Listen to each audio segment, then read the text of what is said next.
I hate sales. This time on Sales Talk with Joe. Whether you've been in sales for years or just starting your sales career, or even just considering a career in sales, Sales Talk with Joe is designed to help you become more successful. Now, I don't really hate sales.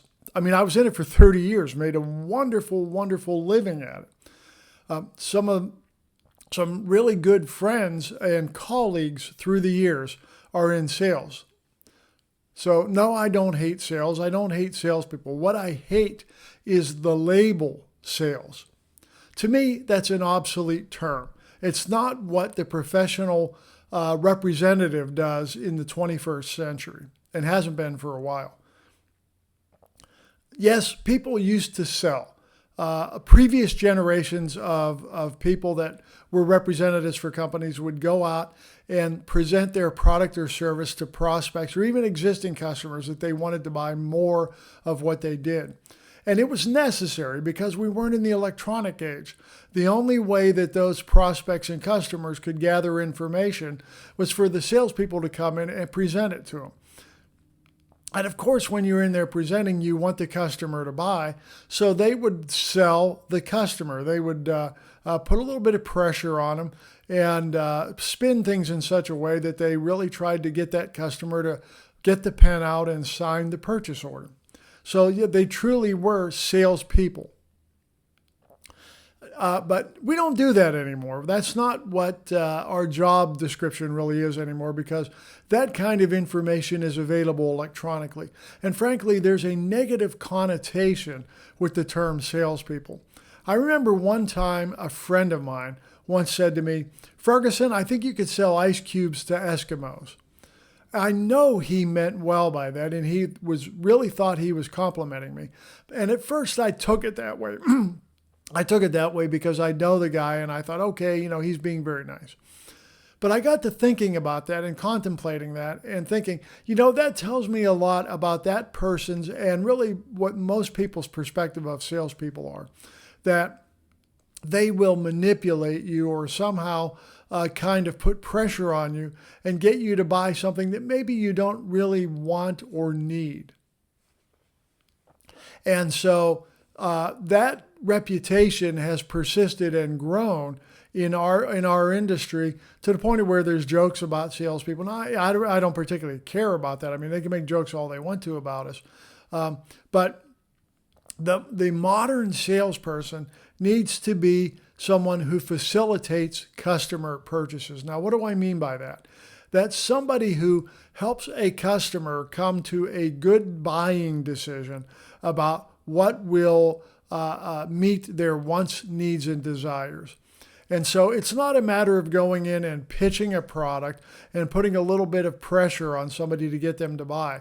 It's a matter of going in and understanding the customer's business, the customer's wants, needs, and desires, and how what you offer will help them best achieve that.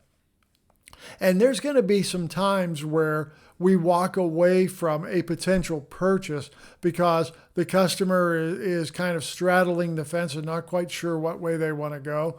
And we don't want to put undue pressure on them to drive them away.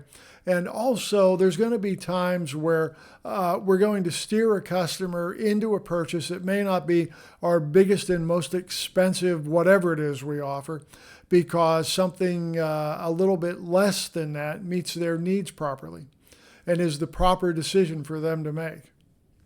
And we will help them understand that. Now, I'm not saying that we should steer a customer into a particular product or pick a product for the customer, but we should help guide them. We should provide information that help guides them to the right decision. The successful people in the business of representing a company or a product and service now are the ones that make their customers comfortable buying from them, not selling to them. So I think the term sales and salesperson needs to change. I kind of use the word representative more than everything. I don't know if that's really the best choice to replace the word salesperson. I'd be real curious to know what you think about that. Maybe you can let me know in the comments what you think is a better label for representatives today. What should we call them? I know, like, for example, if you walk into Apple Store, they call them brand ambassadors. I kind of like that, but that's a little bit clunky. I'm not quite sure how that works. The company I was with, we had on our business cards that I was an expert in the product that my company manufactured and sold. So, maybe that's the answer, to call somebody an expert in that area. Consultant is a possibility, but again, all of those have some baggage with them that I'm not sure that we necessarily want to hang on us. But anyway, to me, the term sales has got to go away, and we have to change and have something new. I'm Joe Ferguson. Thanks for watching this video. Let me know what you think in the comments below. Do you think the term sales needs to go away? If it does, what should replace it? Hey, thanks for watching the video. I really appreciate it. If you like this video, please hit the like button, share, and subscribe. I know everybody on YouTube tells you that, and sometimes that seems almost, you kind of almost don't hear it because it's said so much. But I would really appreciate that. That really helps me a lot. Now, if you have a product or service that you think would be of interest to my viewers, write to me. My email address is in the description, and we can talk about some sponsorship opportunities. Hey, if you just want to chat about sales, if you just want to talk about some aspect of sales that you want to go a little more in depth on, feel free to email me. I'll be happy to talk with you. Thanks for watching, and be sure to keep your eye out for the next Sales Talk with Joe that I post every Thursday. So hang on there, and we'll see you next Thursday. Thanks for watching. Bye.